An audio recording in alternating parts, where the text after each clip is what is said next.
Proklamasyon na nagdedeklara ngayong araw bilang Day of National Mourning para sa pagpanaw ni Nora Aunor, inilabas na ng palasyo.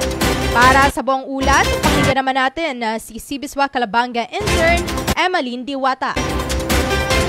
Naglabas ng Proclamation No. 870 ang Malacanang ngayong Martes, April 22, 2025 bilang Day of National Mourning kasunod ng pagpanaw ni National Artist for Film and Broadcast Arts Nora Aunor para bigyang pugay ang kanyang husay at kontribusyon sa larangan ng sining sa bansa.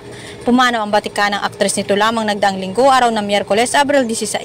Sa bisa ng Proclamation No. 870, inatasan ang lahat ng opisyal ng tanggapan ng gobyerno sa Pilipinas at sa mga kinatawan nito sa ibang bansa na ihatmas ang pambansang watawat bilang pakikiramay ng sambayanan. Ayon sa proklamasyon, ang tatanging kontribusyon ni Nora Aunor sa pelikula, telebisyon at musika ng Pilipinas ay nag-iwan ng isang pangmatagalang pamana sa kolektibong alaala at pagkakakilanlan ng bansa. Ang kanyang managawa ay nagbigay ng malaking impluwensya sa industriya ng sining at kultura ng Pilipinas at patuloy na ipinagdiriwang at kinikilala ng mga Pilipino. Para sa 96.7 Rinconada News FM, ito si Emeline Diwata, nagbabalita ng tapat, naglilingkod ng sapat.